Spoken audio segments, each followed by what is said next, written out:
নমস্কার বন্ধুরা, আমি রুমেলা। রুমিজ টেস্ট অ্যান্ড ট্রাভেলসে সকলকে অনেক অনেক স্বাগত।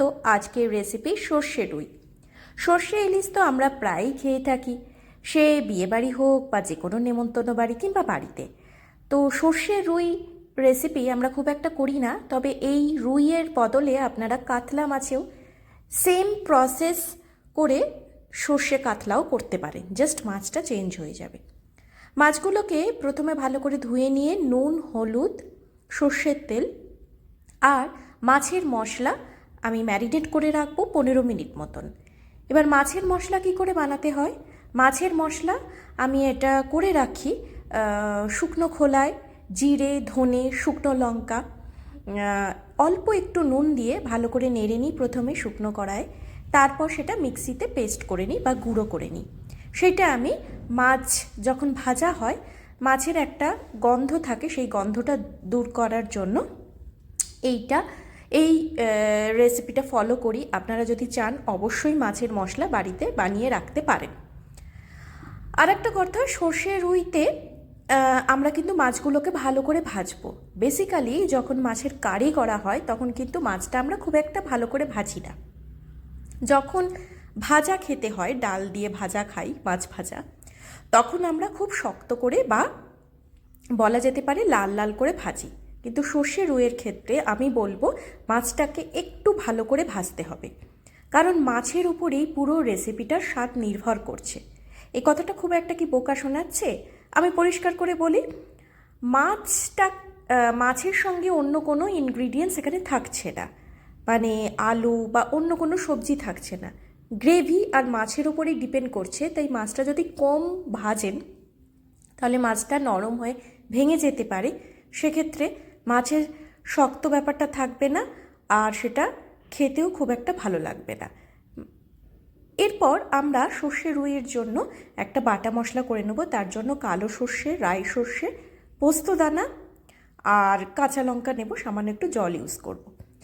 আচ্ছা, একটা কথা এখানে বলে দিই, কালো সর্ষে ব্যাপারটা একটু তিতকুটে হয়, সেই জন্য কালো সর্ষে আর রাই সর্ষের পরিমাণ কিন্তু সম্পূর্ণ অর্ধেক হবে। মানে কালো সর্ষে যতটা নেবেন, রাই সর্ষে তার থেকে, রাই বা হলুদ সর্ষে তার থেকে বেশি নেবেন। কালো সর্ষে যদি 1 চামচ নেন, রাই বা হলুদ সর্ষে সেখানে 2 বা 3 চামচ নেবেন। এই অনুপাতে অবশ্যই সর্ষেটা ব্যবহার করবেন। বাটা হয়ে গেলে সেটা সর্ষের যে ছিলকা বা পোস্তদানার যে গুঁড়ি বা খোসা যদি বলে থাকেন, তো সেটাকে একটু ছেঁকে নিতে হবে। সামান্য একটু, যদি খুব বেশি ঘন হয়ে যায়, সামান্য একটু জল দিয়ে দেবেন, দিয়ে ছাঁকবেন। কারণ এগুলো যদি দাঁতে পড়ে বা গ্রেভিতে থাকে তাহলে খেতে ভালো লাগবে না। আর অনেক সময় এই ছিলকাগুলো থাকার ফলে সর্ষের তিতকুতে ভাবটা খুব বেশি হয়ে যায়। হয়ে গেল এই বাটা মশলাটা। এবার আমরা তেলের মধ্যে কালো জিরে ফোড়ন হিসেবে নেব, আর সেই তেলের মধ্যেই নুন, হলুদ, জিরে, ধনে গুঁড়ো অ্যাড করে ভালো করে মশলাটা কষিয়ে নেবো। আর এই সময় খেয়াল রাখবেন, আঁচ কিন্তু মিডিয়াম থেকে লোয়ের দিকে রাখবেন। আর একটা পেস্ট করতে হবে টমেটো, আদা, রসুন।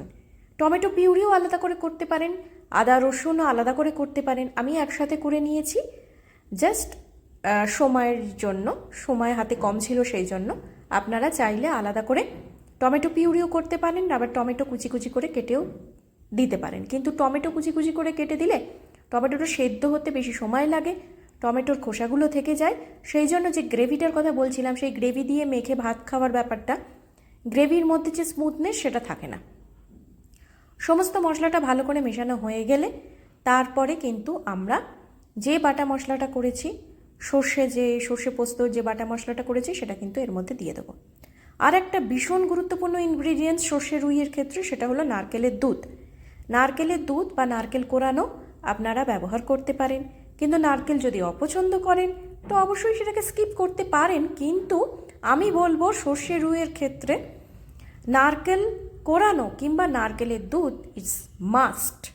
মানে দিলে কিন্তু রেস্টুরেন্টের স্বাদে একেবারে মনে হবে আপনি বিয়েবাড়িতে বসে খাচ্ছেন বা বাইরে থেকে অনলাইন অর্ডার করে এনেছেন খাবার, এমনই স্বাদটা হবে।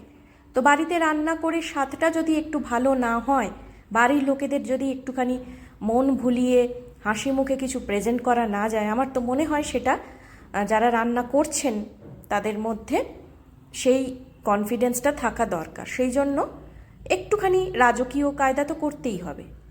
আর 10 থেকে 12 মিনিট মাছটা ফুটিয়ে নেওয়ার পর ওপর দিয়ে চেরা কাঁচা লঙ্কা, আর গার্নিশিংয়ের জন্য অবশ্যই ধনেপাতা ছড়িয়ে দেবেন। দেখতেই পাচ্ছেন কালারটা কত সুন্দর এসছে, আর রেসিপিটাও দুর্দান্ত হয়েছে।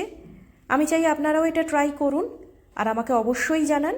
আর ভিডিওটা যদি ভালো লেগে থাকে অবশ্যই like, share, subscribe my channel Rumi's test and travels. Facebook থেকে দেখলে অবশ্যই পেজটাকে ফলো করে রাখবেন।